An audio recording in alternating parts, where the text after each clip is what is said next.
Hi hello friends, welcome back to my YouTube channel. ಎಲ್ಲರೂ ಹೇಗಿದ್ದೀರಾ? I hope ಎಲ್ಲರೂ ಚೆನ್ನಾಗಿದ್ದೀರಾ ಅಂತ ಭಾವಿಸ್ತಾ ಇವತ್ತಿನ ವ್ಲಾಗ್ನ ಸ್ಟಾರ್ಟ್ ಮಾಡ್ತಾಯಿದ್ದೀನಿ ಫ್ರೆಂಡ್ಸ್. ಇವತ್ತು ಮಧ್ಯಾಹ್ನ 1 o'clock 1:30 ಆಗಿದೆ. ವ್ಲಾಗ್ ಸ್ಟಾರ್ಟ್ ಮಾಡ್ತಾಯಿದ್ದೀನಿ. ನಾಳೆ ಶಿವರಾತ್ರಿ ಹಬ್ಬ ಆಗಿರೋದ್ರಿಂದ ಸ್ವಲ್ಪ ಮನೆಯೆಲ್ಲ ಹಾಗೆ ಲೈಟಾಗಿ ಕ್ಲೀನ್ ಮಾಡ್ಕೊಳ್ಳೋದಿತ್ತು. ಮಮ್ಮಿ ಎಲ್ಲ ನೀಟಾಗಿ ಕ್ಲೀನ್ ಮಾಡ್ತಾಯಿದ್ರು. ನಾನು ಇವತ್ತು ಸ್ಯಾಟರ್ಡೆ ಮಾರ್ನಿಂಗೇ ಸ್ನಾನ ಮಾಡಿ ತಿಂಡಿ ತಿನ್ನೋಕ್ಕೂ ಮುಂಚೆ ಸ್ನಾನ ಮಾಡಿ ನಾನು ತಿಂಡಿ ತಿಂತಾಯಿದ್ದೆ. ಬಟ್ ಇವತ್ತು ಸ್ವಲ್ಪ ಎಕ್ಸ್ಟ್ರಾ ಕೆಲಸ ಇತ್ತಲ್ಲ, ಅದಕ್ಕೆ ಫಸ್ಟ್ ಎಲ್ಲ ಮುಗಿಸ್ಬಿಟ್ಟು ಆಮೇಲೆ ಸ್ನಾನ ಮಾಡಿಕೊಂಡು ದೇವ್ರ ಮನೆ ಎಲ್ಲ ಕ್ಲೀನ್ ಮಾಡಿ ದೀಪ ಹಚ್ಚೋಣ ಅಂತ ಸ್ವಲ್ಪ ಲೇಟ್ ಆಯಿತು. 1:30 ಆಗಿದೆ. ಇವಾಗ ಅರ್ಧ ಎಲ್ಲ ಮುಗ್ದಿದೆ ದೇವ್ರ ಮನೆ ಕ್ಲೀನಿಂಗ್ ಎಲ್ಲ. ಇನ್ನೊಂದು 1/4 ಗಂಟೆ ಕೆಲಸ ಇದೆ, ಮಾಡ್ತಾಯಿದ್ದೀನಿ. ಮಮ್ಮಿ ಅಡುಗೆಗೆ ರೆಡಿ ಮಾಡ್ತಾಯಿದ್ದಾರೆ. ಅವರು ಮಧ್ಯಾಹ್ನ ಊಟಕ್ಕೆ ಬರ್ತೀನಿ ಅಂತ ಹೇಳಿದ್ರು ಡ್ಯೂಟಿ ಮುಗಿಸ್ಕೊಂಡು. ಇವಾಗ ಮಮ್ಮಿ ರೆಡಿ ಮಾಡ್ತಾಯಿದ್ದಾರೆ. ಇವತ್ತು ನಮ್ಮ ಮಮ್ಮಿ ಮಸೊಪ್ಪು ಸಾಂಬಾರು ಮಾಡ್ತಾಯಿದ್ದಾರೆ. ಅದೊಂಥರ ಇಷ್ಟ, ಚೆನ್ನಾಗಿರುತ್ತೆ, ಟೇಸ್ಟಾಗಿರುತ್ತೆ. ಬೇಳೆ ಸಾಂಬಾರಿಗಿಂತ ಮಸೊಪ್ಪು ಸಾಂಬಾರು ಒಂಥರ ಚೆನ್ನಾಗಿರುತ್ತೆ, ಅದಕ್ಕೆ ಮಾಡ್ತಾಯಿದ್ದಾರೆ. ಹಾಗೆ ಫ್ರೆಂಡ್ಸ್, ಮಧ್ಯಾಹ್ನ ಪೂಜೆ ಎಲ್ಲ ಮುಗಿಸ್ದೆ. ನಾನು ಪೂಜೆ ಮುಗಿಸೋಷ್ಟರಲ್ಲಿ ಮಮ್ಮಿ ಸ್ನಾನ ಮಾಡಿ ಅಡುಗೆಗೆ ಸ್ಟಾರ್ಟ್ ಮಾಡಿದ್ರು. ಆಲ್ಮೋಸ್ಟ್ ಅಡುಗೆ ಎಲ್ಲ ಆಗಿತ್ತು. ಹಾಗೆ ಈರುಳ್ಳಿ ಬಜ್ಜಿ ಮಾಡೋಣ ಅಂತ ನಾನು ಕಟ್ ಮಾಡ್ಕೊತಾ ಇದ್ದೆ. ನಂದು ಪೂಜೆ ಎಲ್ಲ ಆಗಿತ್ತಲ್ಲ, ಅವರು ಡ್ಯೂಟಿಯಿಂದ ಮನೆಗೆ ಹೋಗಿ ಅಲ್ಲಿಂದ ಫ್ರೆಶ್ ಅಪ್ ಆಗ್ಬಿಟ್ಟು ಬರ್ತೀನಿ ಅಂತ ಹೇಳಿದ್ರು. ನಾನು ಡೈರೆಕ್ಟ್ ಇಲ್ಲೇ ಬನ್ನಿ ಅಂತ ಹೇಳಿದೆ. ಇಲ್ಲ, ಮನೆಗೆ ಹೋಗ್ಬಿಟ್ಟು ಫ್ರೆಶ್ ಅಪ್ ಆಗ್ಬಿಟ್ಟು ಬರ್ತೀನಿ ಅಂತ ಹೇಳಿದ್ರು. ಅದಕ್ಕೆ 2:30 ಆಯಿತು. ನಾನು ಕಾಲ್ ಮಾಡಿದಾಗ 2 ಆಗಿತ್ತು. ಅವರು ಮನೇಲಿದ್ದರು ಅಂತ ಹೇಳಿದ್ರು.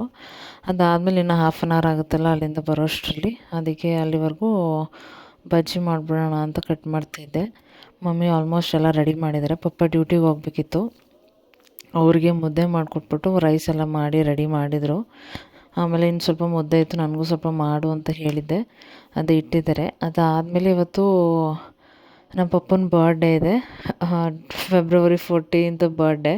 ಅವರು ಡ್ಯೂಟಿಗೆ ಹೋಗ್ತಾಯಿದ್ರು. ಅಷ್ಟರಲ್ಲಿ ಒಂದು ಕೇಕ್ ಕಟ್ ಮಾಡಿಸ್ಬಿಡೋಣ ಅಂತ ಬೇಗ ಊಟ ಮಾಡ್ತಾಯಿದ್ರಲ್ಲ, ಹಾಗೆ ನನ್ನ ತಮ್ಮ ತೊಗೊಬಂದಿದ್ದ ಕೇಕ್ನ ರೆಡಿ ಮಾಡ್ಕೊತಾ ಇದ್ದೀವಿ. ಅವರು ಅರ್ಜೆಂಟಲ್ಲಿದ್ದರು, ಡ್ಯೂಟಿಗೆ ಹೋಗಬೇಕಿತ್ತು.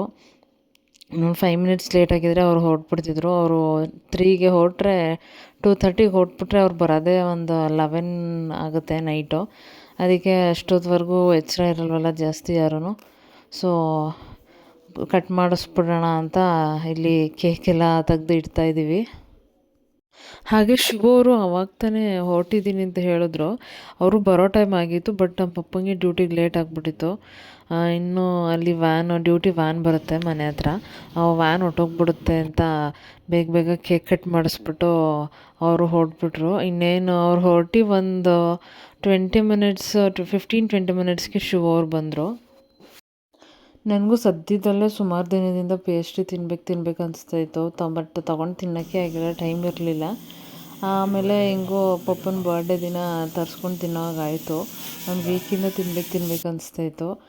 ಹಾಗೆ ತಿನ್ನಿಸ್ಬಿಟ್ಟು ಅರ್ಜೆಂಟಲ್ಲೇ ಇದ್ದರು ಪಪ್ಪ, ಸ್ವಲ್ಪ ಬೇಗ ಹೋಗಬೇಕು ಅಂತ. ಹಾಗೆ ಫ್ರೆಂಡ್ಸ್, ಸಣ್ಣದಾಗಿ ನಮ್ಮ ಪಪ್ಪನ ಬರ್ಡೇ ಸೆಲೆಬ್ರೇಷನ್ ಆಯಿತು. ಮುಗಿಸ್ಕೊಂಡು ಅವರು ಹೊರಟ್ಬಿಟ್ರು ಡ್ಯೂಟಿಗೆ. ಇದೆಲ್ಲ ಆದಮೇಲೆ ನಾವು ಎಲ್ಲ ಊಟ ಮಾಡಿಕೊಂಡು ಕೂತಿದ್ವಿ. ಅಷ್ಟರಲ್ಲಿ ಅವ್ರು ಬಂದರು. ಅವ್ರಿಗೂ ಊಟಕ್ಕೆ ಹಾಕ್ಕೊಟ್ಬಿಟ್ಟು ಅವ್ರು ಸ್ವಲ್ಪ ಹೊತ್ತು ರೆಸ್ಟ್ ಮಾಡ್ತಾಯಿದ್ರು. ಹಾಯ್ ರಕ್ಷಿತಾ ಅವರೇ. ಹಲೋ. ಆಗಲೇ ಈವ್ನಿಂಗ್ ಆಯ್ತಾ ಬಂತು. ಇವಾಗ ಫಸ್ಟ್ ಆಫ್ ಆಲ್ ನಮ್ಮ ವ್ಯೂವರ್ಸ್ಗೆ ನೀವು ನಮ್ಮ ಮನೆಗೆ ಬಂದಿರೋದು ಇನ್ನೂ ವಿಷಯ ತಿಳಿಸಿಲ್ಲ. ನಾನು ಮಾರ್ನಿಂಗಿಂದ ವ್ಲಾಗ್ ಸ್ಟಾರ್ಟ್ ಮಾಡಿದ್ದೀನಿ. ಹಾಯ್ ಗಾಯ್ಸ್, ನಾನು ಮಧ್ಯಾಹ್ನ ಡ್ಯೂಟಿ ಮುಗಿಸ್ಕೊಂಡು ಬಂದಿದ್ದೀನಿ. ಒಂದು 3 o'clock ಆಯಿತು ಅನ್ಕೋತೀನಿ. 3 o'clockಗೆ ಬಂದು ಫುಲ್ ಟಯರ್ಡ್ ಆಗಿದ್ದೆ. ಊಟ ಮಾಡಿ ಮಲಗಿದ್ದು. ಈಗ ಎದ್ದಿದ್ದೀನಿ. ಎದ್ಬಿಟ್ಟು ಫ್ರೆಶ್ ಅಪ್ ಆಗಿ ಕೂತಿದ್ದೀವಿ. ಈಗೆಲ್ಲರೂ ಹೋಗೋಣ ಅಂತ. Over to you. ಅಷ್ಟೇ ಫ್ರೆಂಡ್ಸ್, ಅಷ್ಟೇ. ಎಲ್ಲಿಗೆ ಹೋಗ್ತಾ ಇದ್ದೀವಿ? ಹೊರಗಡೆ ಹೋಗ್ತಾ ಇದ್ದೀವಿ, ದೇವಸ್ಥಾನಕ್ಕೆ ಹೋಗೋಣ ಅಂತ. ಎಲ್ಲಿಗೆ ಅಂತಂದರೆ ಆಂಜನೇಯ ದೇವಸ್ಥಾನಕ್ಕೆ ಹೋಗೋಣ ಅಂದ್ಕೊಂಡಿದ್ದೀವಿ. ಅದು ಸ್ಯಾಟರ್ಡೆ ಬೇರೆ. ಹಾಗೆ ಮೇನ್ ಒಂದು ಏನಂತಂದರೆ, ನಾನು ಆಂಜನೇಯನ ಭಕ್ತಳು. ಸೊ ಈಗ ತಾನೇ ಹೇಳ್ತಿದ್ರು ರಕ್ಷಿತಾ ಅವರು, ಆಂಜನೇಯ ಅಂದರೆ ನಮಗೆ ಎಮೋಷ್ನಲ್ ಅಂತ. ಸೊ ಆ ಎಮೋಷ್ನಲ್ನ ಹುಡ್ಕೊಂಡು ಹೋಗ್ತಾ ಇದ್ದೀವಿ. ಹೋಗೋಣ. ಅವಾಗಿಂದ ಫ್ರೆಂಡ್ಸ್ ಏನು ಗೊತ್ತಾ, ಹೋಗೋಣ ಅಂದ್ಕೊಂಡು ಹಂಗೆ ಕೂತಿದ್ದಾರೆ. ಇಲ್ಲ, ಆ್ಯಕ್ಚುಲಿ ಫುಲ್ ಟಯರ್ಡು. ಈ ಬಿಸಿಲಲ್ಲಿ ಡ್ಯೂಟಿ ಮಾಡ್ಕೊಂಡು ಬರೋಷ್ಟೊತ್ತಿಗೆ ಸಾಕಾಗ್ಬಿಡುತ್ತೆ. ನಾಳೆ ಹಬ್ಬ ಬೇರೆ, ಶಿವರಾತ್ರಿ. ಅವರ ಜೊತೆ ಮೊದಲ ಶಿವರಾತ್ರಿ ಹಬ್ಬ ಆಚರಿಸ್ತಾ ಇದ್ದೀವಿ. ಜಾಗರಣೆ ಮಾಡ್ತೀರಾ? ಪ್ರತಿ ವರ್ಷ ಮಾಡ್ತೀನಿ. ಹೌದಾ? ನೀವು ಮಾಡಲ್ವಾ? ಫುಲ್ಲು ಶಿವನ ಜಪ ಮಾಡಿಕೊಂಡು ನಿಜ ಸೀರಿಯಸ್ ಆಗಿ ಮಾಡ್ತಾ ಇರ್ತೀರಾ? ಇಲ್ಲಪ್ಪ ಇಲ್ಲ. ನೆನ್ನೆ ಕೇಳ್ತಾ ಇದ್ದೆ ಸೌಮ್ಯ ಅಕ್ಕನ್ನ, ನೀವು ಜಾಗರಣೆ ಮಾಡ್ತೀರಾ ಅಕ್ಕ ಅಂತ. ಚಿಕ್ಕವರಿದ್ದಾಗ ನಾನು ರಮ್ಯ ಮಾಡ್ತಾ ಇದ್ವಿ, ಮಾಡ್ತಾ ಹಂಗೆ ಮಾತಾಡ್ಕೊಂಡು ಮಲ್ಕೊಂಡ್ಬಿಡ್ತಾ ಇದ್ವಿ. ಜಾಗರಣೆ ಫುಲ್ಫಿಲ್ ಆಗ್ತಿರ್ಲಿಲ್ಲ. ಆದರೆ ನಾವು ನ್ಯೂ ಇಯರ್ಗೆ 12 ಗಂಟೆ ಎಕ್ಸ್ಟ್ರಾ ಆಗಿರ್ಬೇಕಾದ್ರೆ ಒಂದ್ಸಲ 2 ಗಂಟೆಗೆ ಸ್ಟಾರ್ಟ್ ಮಾಡ್ತೀವಿ. ಈ ಸಲ ಒಂದು 2-3 ನಾವು ಮಲ್ಕೊಂಡಿದ್ದು ರಮ್ಯ ಅಕ್ಕ. ಸಕ್ಕತ್ ಲೇಟ್ ಆಯಿತು. ಈ ಸಲ ನ್ಯೂ ಇಯರ್ ಒಂಥರ ಡಿಫ್ರೆಂಟ್ ಆಗಿತ್ತು. ಚೆನ್ನಾಗಿತ್ತು. ರಕ್ಷಿತ್ ಅವ್ರ ಎಂಟ್ರಿ ಆಯ್ತಲ್ಲ ನ್ಯೂ ಇಯರ್ಗೆ. 3 o'clock ಆಯಿತು ಮಲ್ಕೊಂಡಿದ್ವಿ. ಇನ್ನೊಂದು 2 hours ನ್ಯೂ ಇಯರ್ಗೋಸ್ಕರ ಇದ್ದಿರ್ತೀವಿ ನಾವು. ಶಿವರಾತ್ರಿಗೆ ಇದ್ದಿರೋಲ್ವಲ್ಲ ಅಲ್ವಾ? ನಾಳೆ ಇದ್ದೀವಿ. ಸತಿ ನಾಳೆ ತಾನೇ ಶಿವ. ನಾಳೆ ನೈಟ್ ಜಾಗರಣೆ ಮಾಡಿ. ಮಾಡಿ ಮತ್ತೆ ನೀವು. ನಾನೇನೋ ಮಾಡ್ತೀನಿ, ಮಾರ್ನಿಂಗ್ ಮಲ್ಕೋತೀನಿ, ನೀವು ಡ್ಯೂಟಿಗೆ ಹೋಗ್ಬೇಕಲ್ಲ ಎದ್ದು. ಅದೇ ಕಷ್ಟ. ನಮ್ಮ ಕಷ್ಟನ ದೇವರು ಆ ಶಿವ ಅರ್ಥ ಮಾಡ್ಕೊತಾನೆ. ಡ್ಯೂಟಿಗೆ ಹೋಗ್ಬೇಕು ಅಂತ ಇದ್ದಾರೆ. ಏನು ಮಾಡೋದು? ನಾನು ಫಸ್ಟು ನಮ್ಮ ಫ್ರೆಂಡ್ಸ್ಗೆ ತೋರಿಸ್ತೀನಿ ನಿಮ್ಮ ಮುಖನ. ಹೇಳಿ, ಹಬ್ಬದ ದಿನ ಡ್ಯೂಟಿಗೆ ಹೋಗ್ಬೇಕು ಅಂತ ಇದ್ದಾರೆ. ಏನು ಮಾಡೋಕ್ಕಾಗಲ್ಲ, ಕಾಯಕವೇ ಕೈಲಾಸ ಅಂದರು ಬಸವ. ಇದೊಂದು ಹೇಳ್ತಾರೆ ಯಾವಾಗಲೂ ಅಲ್ವಾ? ಹಿಂಗೆ ಕಾಯಕ ಹೋಗ್ತಾ ಇರ್ಬೇಕು. 50-50 ಇದ್ದೀನಿ, ಹೋಗ್ಲಾ ಬೇಡವಾ ಅಂತ ನೋಡುವ. ಹಬ್ಬದ ದಿನ ಡ್ಯೂಟಿಗೆ ಹೋಗ್ಬೇಕಾ? ನಾಳೆ ಏನು ಪ್ಲ್ಯಾನು? ಹಬ್ಬ ಸಾಕ್ಬೇಕಲ್ಲ. ನಾಳೆ ಏನು ಪ್ಲ್ಯಾನು ಹಬ್ಬದ ದಿನ? ಹಬ್ಬದ ದಿನ ಅಫ್ಕೋರ್ಸ್ ಡ್ಯೂಟಿಗೆ ಹೋದ್ರೂ ಹೋಗದೇ ಇದ್ರು ಒಂದು ದೇವಸ್ಥಾನಕ್ಕೆ ಹೋಗಲೇಬೇಕು. ಯಾವ ದೇವಸ್ಥಾನಕ್ಕೆ ಹೋಗ್ತಾ ಇದ್ದೀರಾ? ಕರ್ಕೊಂಡು ಹೋಗ್ತಾ ಇದ್ದೀರಾ? ಶಿವನ ದೇವಸ್ಥಾನಕ್ಕೆ ಹೋಗೋಣ. ಶಿವ ಎಲ್ಲಿ? ಯಾವ ಕಡೆ? ಯಾವ ಕಡೆ ದೇವಸ್ಥಾನ? ಈ ಶಿವ ಆ ಶಿವನ್ನ ಹುಡ್ಕೊಂಡು ಹೋಗ್ತಾರೆ ನಾಳೆ. ಅದೇ ಯಾವ ಕಡೆ, ಯಾವ ಶಿವನ ದೇವಸ್ಥಾನ ಅಂತ? ಇಲ್ಲೇ ಯಾವುದೋ ಒಂದ್ಸಲ ಹೇಳಿದ್ರಲ್ಲ, ಏನೋ ನಂಜನಗೂಡು ಗೋವಾ ರೋಡಲ್ಲಿ ಯಾವುದೋ ಇದೆ ಅಂತ. ಅಲ್ಲೇ ಹೋಗೋಣ ಬಿಡಿ. ನಮ್ಗೆ ಹತ್ರ ಆಗುತ್ತೆ ಅಂತ. ಹತ್ರನೂ ಆಗುತ್ತೆ ಇಬ್ರಿಗೂ ಬರಲಿಕ್ಕೆ. ರಶ್ ಇರಲ್ಲ ತಾನೆ? ರಶ್ ಅಂದರೆ ರಶ್ ಇರಲ್ಲ. ಏನು ಒಂದು ಹಬ್ಬ ಅಂದರೆ ದರ್ಶನ ಮಾಡೋಕ್ಕೆ ಒಂದು 20 minutes ಆಗುತ್ತೆ ಅಷ್ಟೇ. ಯಾಕೆ ರಶ್ ಇದ್ರೆ ಕಾಲು ಮುಂದೆ ಹೋಗಲ್ವಾ? ಅಲ್ಲ, ಶಿವ ಹೇಳ್ತಾರೆ ನನಗೆ, ಯಾಕಂದ ಅಷ್ಟರಲ್ಲಿ ಬಂದೆ ನಾನು ನಿನಗೆ ಎಲ್ಲೆಲ್ಲೂ ನೀನು ಯಾಕೆ ಅಷ್ಟೊಂದು ತೊಂದರೆ ತಗೊಂಡೆ ಅಂತ. ಹೌದಾ? ನಾನೊಂದು 3-4 yearsಯಿಂದ ಹೋಗ್ತಾ ಇದ್ದೀನಿ ಆ ದೇವಸ್ಥಾನಕ್ಕೆ ಶಿವರಾತ್ರಿಗೆ. ಅಲ್ಲಿ ತುಂಬ ಏನು ರಶ್ ಇರೋಲ್ಲ. ನಾನು ಯೂಶ್ವಲಿ ಒಂದು 12-1 o'clock ಅನ್ನೋ ಥರ ಹೋಗ್ತಾಯಿದ್ದೆ. ಮಧ್ಯಾಹ್ನ ಮೇಲೆ ಹೋದರೆ ಚಂದ. ಮತ್ತೆ ಈಗ ನಟ್ರಿ ಕರ್ಕೊಂಡೋಗಿ ನಾನೇ ಡ್ರೈವ್ ಮಾಡ್ಕೊಂಡು ಕರ್ಕೊಂಡು ಹೋಗ್ತೀನಿ ಇವಾಗ.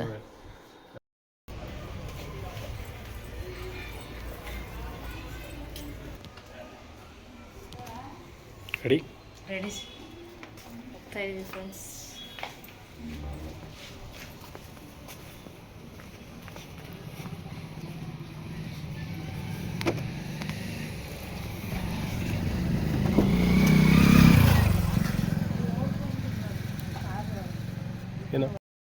ನೋಡಿ ಫ್ರೆಂಡ್ಸ್, ಎಷ್ಟೊಂದು ಟ್ರಾಫಿಕ್ ಜಾಮ್ ಇದೆ ಇಲ್ಲಿ. ಕಾರ್ ಆಡ್ಸೋಕ್ಕೆ ಎಷ್ಟೊಂದು ಎಫರ್ಟ್ ಆಗ್ತಾ ಇದ್ದಾರೆ ಶಿವ ಅವರು.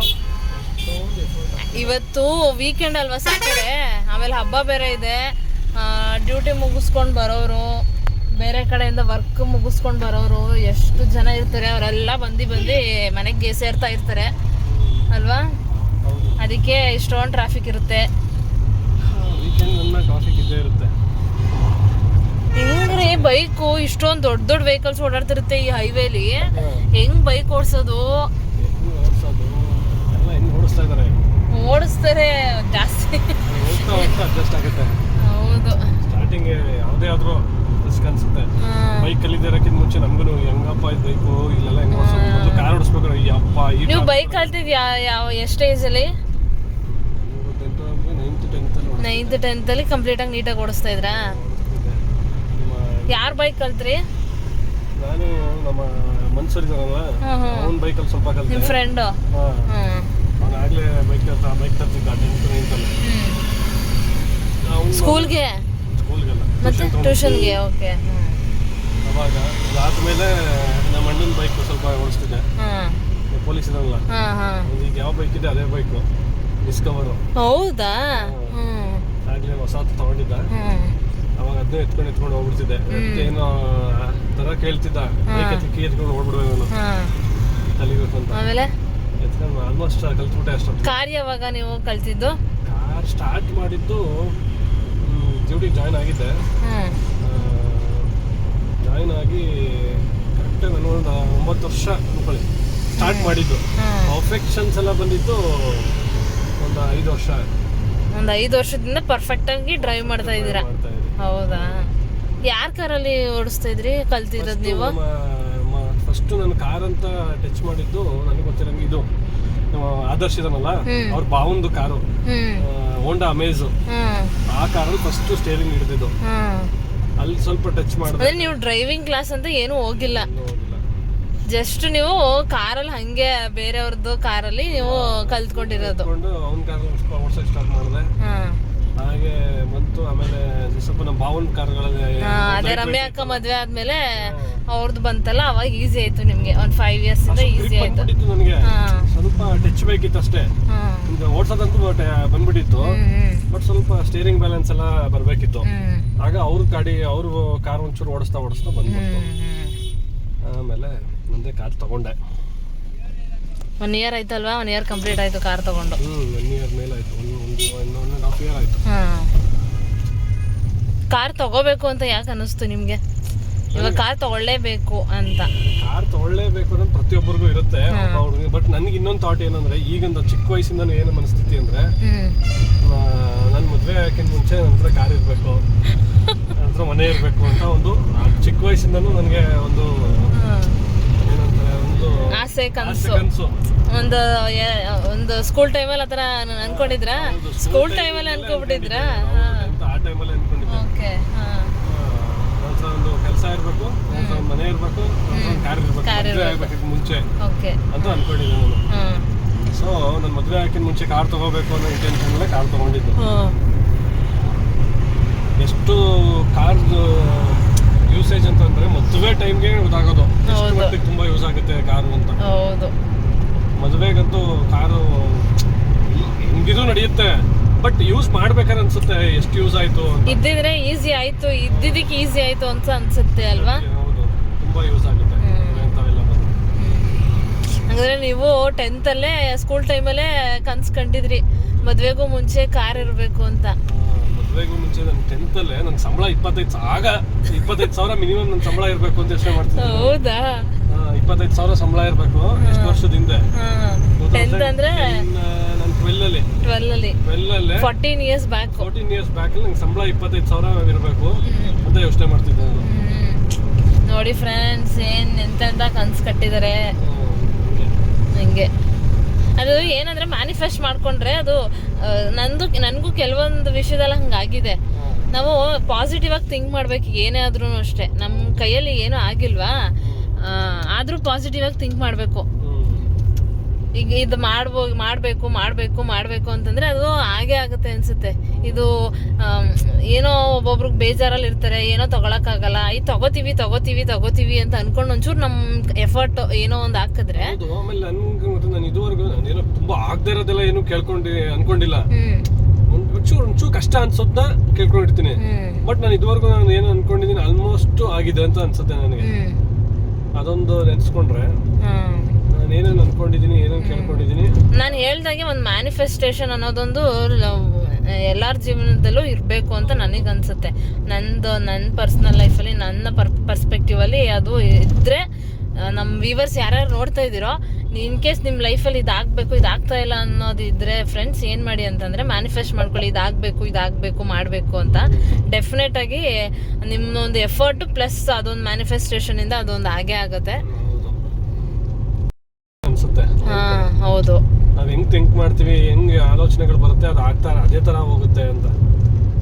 ಸೊ ನೆಗೆಟಿವ್ ಆಲೋಚನೆಗಳು, ಎಷ್ಟು ನೆಗೆಟಿವ್ ಆಗಿ ನಾವು ಯೋಚನೆ ಮಾಡ್ತೀವೋ ಅಷ್ಟು ನೆಗೆಟಿವಿಟಿನೇ ನಮ್ಮ ಲೈಫಲ್ಲಿ ತುಂಬಿಕೊಳ್ಳುತ್ತೆ. ಎಷ್ಟು ಪಾಸಿಟಿವ್ ಆಗಿ ಯೋಚನೆ ಮಾಡ್ತೀವೋ ಅಷ್ಟು ಪಾಸಿಟಿವ್ ಆಗಿ. ಹೌದು, ಎಲ್ಲರಿಗೂ ಅನುಭವ ಆಗಿರುತ್ತೆ ಇದು. ಯಾರ್ಯಾರು ಅನುಭವ ಆಗಿರಲ್ಲ, ಆದಷ್ಟು ಪಾಸಿಟಿವ್ ಆಗಿ ನಮ್ಮ ಜೀವನದಲ್ಲಿ ಹಿಂಗೆ ನಾಳೆ ಆಕಾಂಕ್ಷೆಗಳು ಪಾಸಿಟಿವ್ ಆಗಿರ್ಲಿ ಅಂತ ಹೇಳಕ್ ಇಷ್ಟಪಡ್ತೀವಿ. ಫ್ರೆಂಡ್ಸ್, ಇವಾಗ ನಾವು ಹೋಗ್ತಾ ಇರೋದು ಆಂಜನೇಯನ ದೇವಸ್ಥಾನ. ಎಲ್ಲಿ ಅಂತ ಹೇಳಿದ್ರೆ ನಂಜನಗೂಡು ಮೈಸೂರು ರೋಡ್. ಈಗ ಜೆಎಸ್ಎಸ್ ಕಾಲೇಜ್ ಇದೆ, ಯಾವ್ದಾದ್ರು ಜೆಎಸ್ಎಸ್ ಕಾಲೇಜ್ ಇದೆಯಲ್ಲ, ಅದು ಬರೀ ಜೆಎಸ್ಎಸ್ ಅಂತ ಹೇಳ್ತಾರೆ.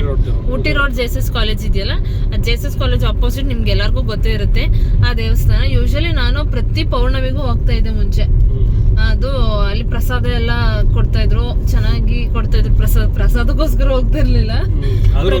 ಸ್ವಲ್ಪ ಏನೋ ಪ್ರಸಾದದ ಮೇಲೆ ಇಂಟ್ರೆಸ್ಟ್ ಜಾಸ್ತಿ ಇದೆ. ದೇವ್ರ ಪ್ರಸಾದ ಅಂದ್ರೆ ಟೇಸ್ಟ್ ಬೇರೆ ಇರುತ್ತೆ. ಯಾವ್ದೋ ರೀಲ್ ಬರುತ್ತದಲ್ಲ, ಏನೋ ಮಾಡ್ತಿರ್ತದೆ, ಪ್ರಸಾದ ಕೊಡ್ತಾರೆ ಪ್ರಸಾದನು ಓಡ್ತಾರಲ್ಲ. ಹೌದು, ನಂಗೆ ಪ್ರತಿ ಪೌರ್ಣಮಿಗೂ ಹೋಗ್ತಾ ಇದೆ.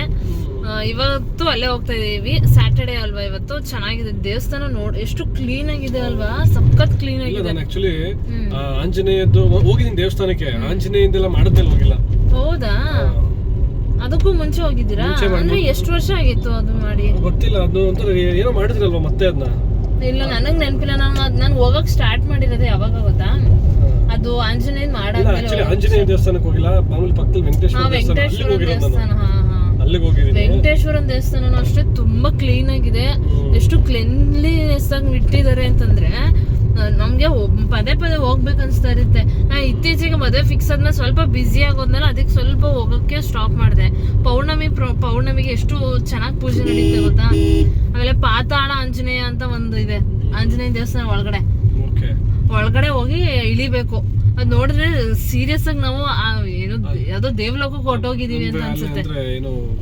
ವಿಡಿಯೋಗ್ರಫಿ ಅವಕಾಶ ಇಲ್ಲ ಅನ್ಸುತ್ತೆ. ವಿಡಿಯೋ ತೋರಿಸ್ಬೋದಿತ್ತು, ಯಾರ್ಯಾರು ನೋಡಿಲ್ಲ. ಇನ್ ಕೇಸ್ ನೀವ್ ಯಾರಾದ್ರೂ ನೋಡ್ಬೇಕು ದೇವಸ್ಥಾನ ದೂರದಲ್ಲಿರೋರು ಅಂತಂದ್ರೆ ಬಂದು ವಿಸಿಟ್ ಮಾಡಿ ಫ್ರೆಂಡ್ಸ್. ಇವತ್ತು ಸ್ಯಾಟರ್ಡೆ ಅಂತ ಎಷ್ಟೊಂದು ಜನ ಬಂದಿದ್ದಾರೆ ನೋಡಿ. ಎಷ್ಟು ಪಾರ್ಕಿಂಗ್ ನೋಡಿದ್ರೆ ಗೊತ್ತಾಗ್ತಾ ಇದೆ ಅಲ್ಲ.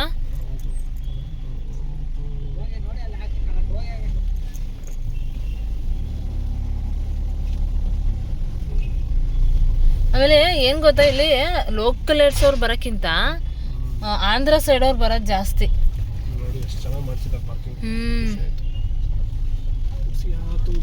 ಅಲ್ವಾ? ಒಂದೊಂದು ಕಾರ್ಗೂ ನೋಡಿ ಹೆಂಗ್ ಮಾಡ್ಸಿದ್ದಾರೆ, ಚೆನ್ನಾಗಿ ಮಾಡ್ಸಿದ್ದಾರೆ. ಆಂಜನೇಯ ಕಾಣಿಸ್ತಾ ಇದೆ. Feel very happy today. Actually Saturday ಇರೋದ್ರಿಂದ ನೋಡಿ ಫುಲ್ ಲೈಟಿಂಗ್ಸು, ಔಟ್ಲುಕ್ ಹೇಗಿದೆ, ಏನೋ ಒಂಥರ ಪ್ರೀಶಿಯಸ್, ಒಂಥರ ತುಂಬ ಬ್ಲೆಸ್ಡ್ ಅನ್ನಿಸ್ತಿದೆ ಹೋಗ್ತಿರೋದು. ನಾನು ಆಂಜನೇಯ ದೇವಸ್ಥಾನಕ್ಕೆ ಫಸ್ಟ್ ಟೈಮ್ ಬರ್ತಾ ಇರೋದು. ಇದಕ್ಕೆ ಇಲ್ಲಿ ಪಕ್ಷಿವನ ಇದೆಯಲ್ವಾ, ಅದೇ ಪಕ್ಷಿವನ. ಓಕೆ, ಅದಕ್ಕೆ ಬಂದಿದ್ದೀನಿ. ಆಂಜನೇಯ ದೇವಸ್ಥಾನ ಒಳಗೆ ಹೋಗಿಲ್ಲ ನಾನು. ಫ್ರೆಂಡ್ಸ್, ಹಾಗೆ ನೋಡ್ತಾ ಇದ್ರಲ್ಲ, ನಾವು ದೇವಸ್ಥಾನಕ್ಕೆ ಬಂದ್ವಿ. ನಾನು ಈ ದೇವಸ್ಥಾನಕ್ಕೆ ಮುಂಚೆ ಬರ್ತಾಯಿದ್ದೆ ಅಂತ ಹೇಳಿದೆ. ನಾನು ಮಧ್ಯಾಹ್ನ ಟೈಮೆಲ್ಲ ಮಾರ್ನಿಂಗ್ ಟೈಮು ನಾನು ಯೂಶ್ವಲಿ ಬಂದಿರೋದು. ನೈಟ್ ಟೈಮ್ ಒಂದು ಸಲನೂ ಬಂದಿಲ್ಲ. ಹಾಗೆ ಮೇನ್ ರೋಡಲ್ಲಿ ಓಡಾಡ್ತಾ ಇರಬೇಕಾದ್ರೆ ಲೈಟಿಂಗ್ಸ್ ಎಲ್ಲ ನೋಡ್ಕೊತಾ ಇದ್ದೆ. ಬಟ್ ಇಷ್ಟು ಹತ್ತಿರದಲ್ಲಿ ನಾನು ಬಂದಿಲ್ಲ. ಎಷ್ಟು ಟಿಕೆಟ್ ಅದು? ಇದು 10 rupees. ಸ್ವಾಮಿ ಅಂತ ಟಿಕೆಟ್ ಅಂತ ಬರುತ್ತೆ. ಅದು ಒಳಗಡೆ ಏನೋ ಒಂಥರ ಚೆನ್ನಾಗಿ ಮಾಡಿದೆ ದೇವಸ್ಥಾನ ಥರ. ಅದು ಕೆಳಗಡೆ ಸ್ಟೆಪ್ಸ್ ಇಳ್ಕೊಂಡು ಹೋಗ್ಬೇಕು. ಚೆನ್ನಾಗಿರುತ್ತೆ ನೋಡೋದಕ್ಕೆ. ಅಲ್ಲಿ ಫೋಟೋಸ್ ಎಲ್ಲ ಅನ್ಸುತ್ತೆ. ಅದಕ್ಕೆ ಇನ್ಫಾರ್ಮ್ ಮಾಡ್ತಾ ಇದ್ದೀನಿ ನಮ್ಮ ವಿವರ್ಸ್ಗೆ. ಓಕೆ, ಬನ್ನಿ, ನನ್ನ ಕರ್ಕೊಂಡೋಗಿ. ನಾನು ಫಸ್ಟ್ ಟೈಮ್ ಬಂದಿದ್ದೀನಿ. ಹಾಗೆ ಫ್ರೆಂಡ್ಸ್, ಒಳಗಡೆ ದರ್ಶನ ಎಲ್ಲ ಸಕ್ಕತ್ತಾಗಾಯಿತು. ತುಂಬ ಚೆನ್ನಾಗಿ ಅಲಂಕಾರ ಮಾಡಿದರು. ನಾನಂತೂ ತುಂಬ ಬ್ಲೆಸ್ಡ್ ಅನ್ನಿಸ್ತು ಇವತ್ತು. ನಾನು ತುಂಬ ದಿನ ಆಗಿತ್ತು ಆವಾಗಲೇ ಹೇಳಿದಾಗೆ ಎಂಗೇಜ್ಮೆಂಟ್ಗೂ ಮುಂಚೆ ನಾನು ಹೋಗ್ತಾಯಿದ್ದೆ. ಅದಾದಮೇಲೆ ಸ್ವಲ್ಪ ಬ್ಯುಸಿಯಾಗಿರೋದ್ರಿಂದ ಹೋಗಲಿಲ್ಲ. ಇಲ್ಲಿ ಏನಂತಂದರೆ ಕರೆಕ್ಟಾಗಿ 7 ಮೇಲೆ ಲೈಟ್ ಆನ್ ಆಗುತ್ತೆ. ಹೇಗೆ ಎಷ್ಟು ಚೆನ್ನಾಗಾಯಿತು ಅಂತ ನೀವೇ ಕಣ್ಣಾರೆ ನೋಡ್ತಾ ಇದ್ದೀರಾ. ಮೊದಲನೇ ಸಲ ಅಲ್ಲಿ ಎಷ್ಟು ಜನ ಕೂತಿದ್ರು ಅಂತಂದರೆ 1000 ಜನ ಮೇಲೆ ಕಾಯ್ಕೊಂಡು ವೆಯ್ಟ್ ಮಾಡ್ತಾಯಿದ್ರು ಲೈಟ್ ಆನ್ ಆಗೋದಕ್ಕೆ. ಎಷ್ಟು ನೀಟಾಗಿ ಅದೊಂಥರ ಸೆಟ್ಟಿಂಗ್ ಅಂತ ಇದ್ರೂ ನಮಗೆ ಪ್ರತ್ಯಕ್ಷವಾಗಿ ನೋಡೋ ಥರನೇ ಇತ್ತು ಆಂಜನೇಯ ಸ್ವಾಮಿನ.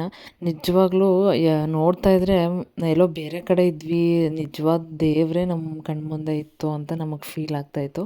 ಅಷ್ಟು ಚೆನ್ನಾಗಿತ್ತು ಅದು. ಆಲ್ಮೋಸ್ಟ್ ಒಂದು 15 ಮಿನಿಟ್ಸ್ವರೆಗೂ ಅದು ಆಂಜನೇಯ ಸ್ವಾಮಿ ಇದು ಏನು ಮಂತ್ರ ಎಲ್ಲ ಹೇಳ್ತಾಯಿದ್ರು ಅದನ್ನು ನಾವು ಕೇಳಿಸ್ಕೊಂಡು ನಮಗೆ ಹೇಗೆ ಟೈಮ್ ಹೋಯ್ತು ಅನ್ನೋದೇ ಗೊತ್ತಾಗಲಿಲ್ಲ. ಒಂಥರ ಡಿಫ್ರೆಂಟಾಗಿ ಲೈಟ್ ಆನ್ ಮಾಡ್ತಾಯಿದ್ರು, ನೋಡಿ ಸಖತ್ ಖುಷಿ ಆಯಿತು. ಮೊದಲನೇ ಸಲ ಬಂದು ಹೇಳ್ಬೇಕು ಅಂತಂದರೆ ನೈಟ್ ಟೈಮ್ ಬಂದರೆ ಒಂಥರ ಚೆನ್ನಾಗಿ ಕಣ್ಣು ತುಂಬಿಸ್ಕೋಬೋದು ದೇವ್ರನ್ನ ಅಂತ ಅನ್ನಿಸ್ತು ಮಾರ್ನಿಂಗಿಂದ. ನೆಕ್ಸ್ಟ್ ಟೈಮ್ ಬಂದಾಗ ನೈಟ್ ಟೈಮೇ ಬರಬೇಕು ಅಂತ ಅನ್ನಿಸ್ತು. ನೋಡ್ತಾ ಇದ್ರಲ್ಲ ಎಷ್ಟು ಚೆನ್ನಾಗಿ ಕಾಣಿಸ್ತಾ ಇದೆ ದೇವರು ಅಂತ. ನೀವು ಯಾರಾದರೂ ಇಲ್ಲಿಗೆ ಬಂದಿಲ್ಲದೆ ಇರೋರಿದ್ರೆ ಖಂಡಿತವಾಗ್ಲೂ ಬನ್ನಿ, ನೈಟ್ ಟೈಮ್ ಬನ್ನಿ. ಇನ್ ಕೇಸ್ ನಿಮಗೆ ನೈಟ್ ಟೈಮ್ ಆಗಿಲ್ಲ ಅಂದರೆ ಮಾರ್ನಿಂಗ್ ಆದರೂ ಬಂದು ದರ್ಶನ ಮಾಡ್ಕೊಂಡು ಹೋಗಿ. ತುಂಬ ಚೆನ್ನಾಗಿದೆ ದೇವಸ್ಥಾನ, ಹಾಗೆ ತುಂಬ ಒಳ್ಳೆಯದು ಕೂಡ ಆಗುತ್ತೆ. ಹಾಗೆ ಫ್ರೆಂಡ್ಸ್, ಇದೆಲ್ಲ ಮುಗಿಯೋವರೆಗೂ ಸ್ವಲ್ಪ ಲೇಟೇ ಆಯಿತು. ನಿಧಾನಕ್ಕೆ ನಾವು ಮುಗಿಸ್ಕೊಂಡು ಹೋದ್ವಿ. ಹೋಗೋಷ್ಟರಲ್ಲಿ 8 ಮೇಲಾಗಿತ್ತು. ಹೊರಡೋಷ್ಟರಲ್ಲಿ 8 ಮೇಲಾಗಿತ್ತು. ಅಲ್ಲಿ ಮನೆಗೆ ಹೋಗಿ ಊಟ ಮಾಡಿಕೊಂಡು ಶಿವು ಅವರು ಮನೆಗೆ ಹೊರಟ್ಬಿಟ್ರು. ಅಮ್ಮ ಹಾಗೆ ನಾಳೆ ಹಬ್ಬ ಇರೋದ್ರಿಂದ ಸ್ವಲ್ಪ ಬೇಗ ಮಲ್ಕೊಬೇಕು ಅಂತ ಹೋದ ತಕ್ಷಣ ಅವರು ಹೊರಟ್ಬಿಟ್ರಲ್ಲ, ನಾನು ಬೇಗ ಮಲ್ಕೊಂಡೆ. ಇದಾಗಿತ್ತು ಫ್ರೆಂಡ್ಸ್ ನನ್ನ ಇವತ್ತಿನ ಒಂದು ಬ್ಲಾಗ್. ಈ ಬ್ಲಾಗ್ ನಿಮಗೆ ಇಷ್ಟ ಆಗುತ್ತೆ ಅಂತ ಭಾವಿಸ್ತೀನಿ. ಇಷ್ಟ ಆಗಿದರೆ ಲೈಕ್ ಮಾಡಿ, ಶೇರ್ ಮಾಡಿ, ಹಾಗೆ ಕಮೆಂಟ್ ಮಾಡಿ. ಇನ್ನೂ ಯಾರೇ ನನ್ನ ಚಾನಲ್ನ ಸಬ್ಸ್ಕ್ರೈಬ್ ಮಾಡಿದೆ ಹಾಗೆ ವೀಡಿಯೋಸ್ನ ನೋಡ್ತಾ ಇದ್ದೀರಾ, ಪ್ಲೀಸ್ ಸಬ್ಸ್ಕ್ರೈಬ್ ಮಾಡಿಕೊಂಡು ನನ್ನ ವೀಡಿಯೋಸ್ನ ನೋಡಿ ಹೀಗೆ ಸಪೋರ್ಟ್ ಮಾಡಿ ಅಂತ ಕೇಳ್ಕೊತೀನಿ ಫ್ರೆಂಡ್ಸ್. Thank you.